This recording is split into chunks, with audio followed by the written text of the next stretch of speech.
In the name of Allah, the most compassionate, the most merciful, and may the peace and blessing of Allah be upon His last and beloved Messenger Muhammad, and may the peace and blessing of Allah be upon you all. The title of this episode is How to Prove that Satan Exists. So, in this episode I will show, with the help of Allah God Almighty, how to prove scientifically that Satan exists. Now, in the matter of Satan, people are divided in their knowledge of Satan into three categories. The first one is that a group of people deny the existence of Satan. They simply say that Satan does not exist. Now, the other group, they say that Satan is like a fairy tale kind of figure only found in old folklore and old stories.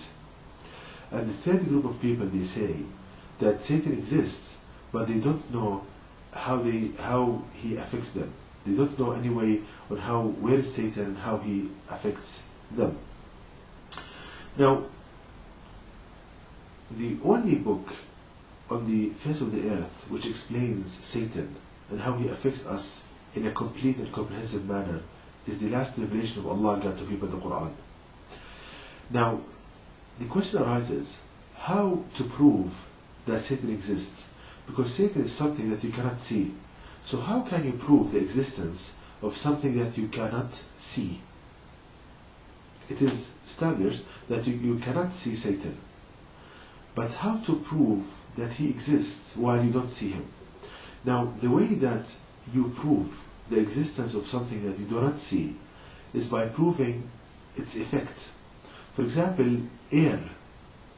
You don't see air, but you know that it exists. How? By knowing its effect on you. For example, if there is a lack of air, you have a difficulty breathing, so you know that there is air, there is something there, but you cannot see, but you see its effect on you. For example, radiation produced from the radioactive elements. You don't see the radiation, but you see its effects on materialistic objects around it. So you know that there is radiation. So I hope it's clear that you prove the existence of something that you cannot see by proving its effect. Now, I will proceed to prove the effect of Satan on people, and if we prove this effect scientifically, then that proves that Satan exists. If you prove its effect, then you prove that it exists. So that applies not only to Satan, anything that you cannot see, by proving its effect, you prove that it exists. Now, Allah in the Quran tells us the effect of Satan on us, where in chapter 2, verses 168 169, which state, O people, eat of that which is lawful and good on the earth, and follow not the footsteps of Satan. Verily, he is to you a lawful enemy. He commands you what is harmful, sinful, and to say about Allah what you have no knowledge of.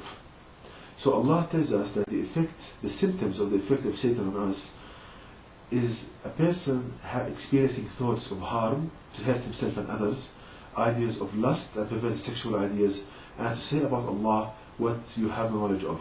So these are the effects of Satan on people. And the Quran teaches us also how does Satan affect us, and the summary is the following, that we learn from the Quran that each and every one of us has a voice of oneself, and that's the voice you speak with, and the same voice you hear in your head when you are thinking quietly to yourself. Also, we learn from the Quran that each and every one of us has a companion devil, and that is a devil assigned to you at birth and stays with you till death.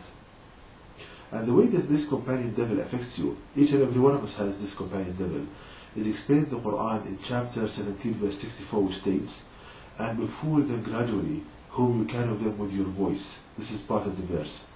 So we learn here that this companion devil, he tricks you with the thoughts contained in his voice, meaning that he engages you in conversation, like a person engages you in conversation, and he tries to trick you and befool you with the thoughts contained in his voice.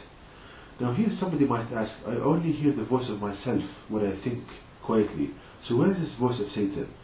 Allah teaches us the answer for this in the Quran in chapter 114 verse 4, which states, from the evil of the whisperer who hides.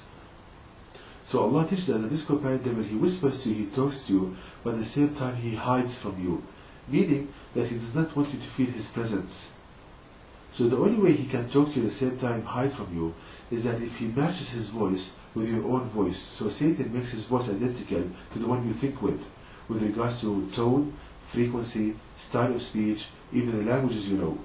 So he makes his voice identical to the one you think with, and you experience thoughts in your mind. You hear a thought that pops up in your mind, and you think that yourself is telling you this, while actually your companion devil telling you ideas of harm to hurt yourself and others, ideas of lust and perverted sexual ideas, and to say about Allah, God Almighty, what you have knowledge of. So having understood this, coming back to the question, how to prove the symptoms of the effect of Satan on people.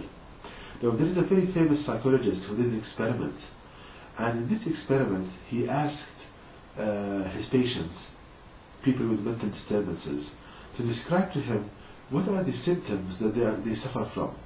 And he told him the following, that the thing that gives us mental pain and disturbances, firstly, that we experience ideas of harm to hurt ourselves and others.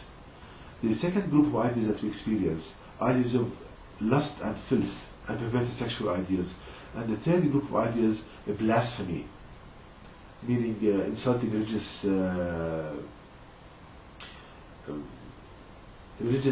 icons and religious concepts.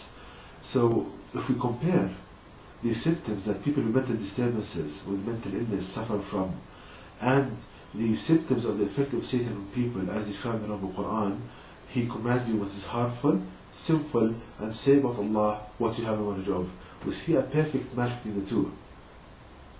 And no wonder that these symptoms, they cause people mental pain and anguish, because Allah describes in the Quran that Satan is an enemy for us.